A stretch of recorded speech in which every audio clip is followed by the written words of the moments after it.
Straight to the point.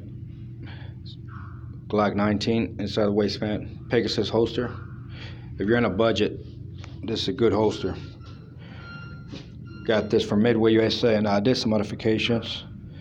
Kind of sanded it down, cut little corners, shaved some of the clips, and ordered a T-Wix arms claw. I'm gonna show you guys what it looks like compared to your body. Now check this out.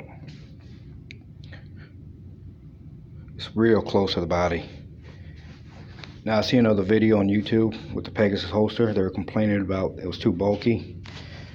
So quick modification. You see how forearm gets to your body?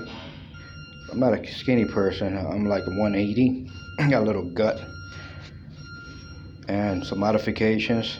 You get the same way what I get in the results.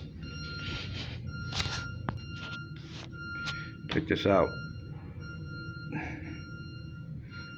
Now, I can even bend over and grab stuff without hurting any of my appendix or any of the private area.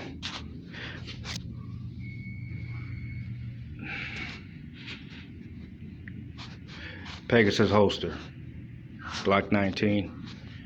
I'll show you guys another one here sometime this week for a Bravo and what I did on my modifications.